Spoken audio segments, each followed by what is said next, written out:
Hi friends, welcome to my channel. இன்றைக்கி நம்ம சேனலில் கிச்சனுக்கு தேவையான ஒரு சில டிப்ஸ் பற்றி தான் பார்க்க போகிறோம். வாங்க வீடியோக்குள்ளே போகலாம். நம்ம குக்கரில் சாதம் வைக்கும்போது சாதம் ரொம்பவே குழைவாக இருக்கும், உதிரி உதிரியாக வராது. அதுக்கு என்ன பண்ணலான்னு பார்க்கலாம்.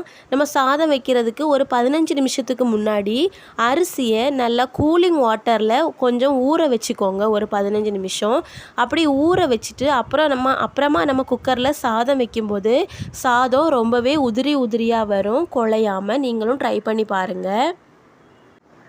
அடுத்த டிப் என்னன்னு பார்க்கலாம். சில சமயம் கை தவறி முட்டை கீழே விழுந்து உடஞ்சிடுச்சுன்னா அதை க்ளீன் பண்ணுறதுக்கு ரொம்பவே கஷ்டமாக இருக்கும், ஸ்மெல்லும் ரொம்ப வரும். அதுக்கு என்ன பண்ணலான்னா, அந்த உடஞ்ச முட்டைக்கு மேலே கொஞ்சமாக சால்ட்டை நம்ம பரப்பி விட்டுட்டு அப்புறமா ஒரு துணி வச்சு அப்படியே தொடச்சி எடுத்துட்டோன்னா க்ளீன் பண்ணுறதுக்கும் ஈஸியாக இருக்கும், ஸ்மெல்லும் வராது.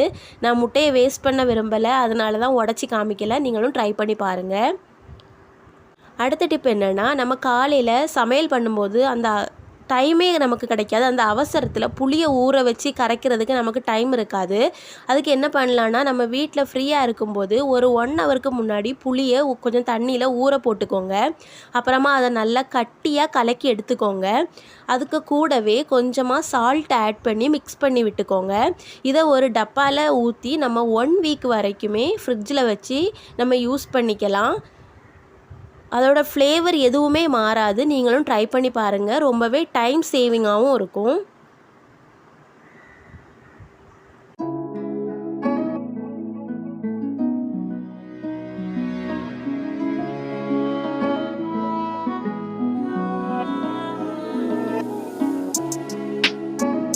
அடுத்த டிப் என்னன்னு பார்க்கலாம். நம்ம குழம்பு வைக்கும்போது உப்பு அதிகமாகிடுச்சு அப்படின்னா புளியை கரைச்சி ஊற்றுனா சரியாயிரும்னு சொல்லுவாங்க. சில பேருக்கு புளி ஊற்றுறது ரொம்பவே பிடிக்காது. அதுக்கு என்ன பண்ணலான்னா, ஒரு உருளைக்கிழங்கை தோல் நீக்கிட்டு பெரிய துண்டாக வெட்டி அதில் போட்டுட்டு நல்லா வேக வச்சதுக்கப்புறமா அந்த உருளைக்கிழங்கை எடுத்துட்டிங்கன்னா அதில் அதிகமாக இருக்கிற அந்த உப்பை உருளைக்கிழங்கு உறிஞ்சி எடுத்துக்கும். உப்போட அளவு சரியாக இருக்கும். அடுத்த டிப் என்னென்னு பார்க்கலாம். நம்ம வீட்டில் அதிகமான அளவு இஞ்சி வாங்கி ஸ்டோர் பண்ணி வச்சோன்னா சீக்கிரமாகவே கெட்டு போயிடுது.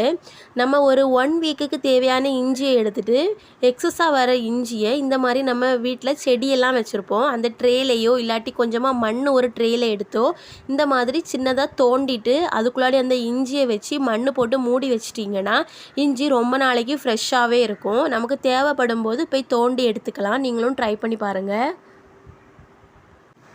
இந்த டிப்ஸ் எல்லாம் உங்களுக்கு பிடிச்சிருந்தா வீடியோவுக்கு ஒரு லைக் பண்ணிடுங்க.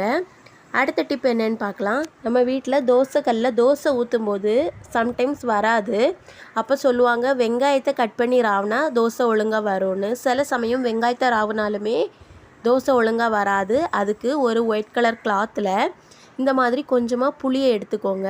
அதை இப்படி சுற்றி எடுத்துட்டு கொஞ்சமாக எண்ணெயில் டிப் பண்ணிவிட்டு அப்புறமா தோசைக்கல்லில் ராவுனீங்கன்னா அதுக்கப்புறம் இதை ராவிட்டு மாவு ஊற்றுனீங்கன்னா தோசை ரொம்பவே பர்ஃபெக்டாக வரும்.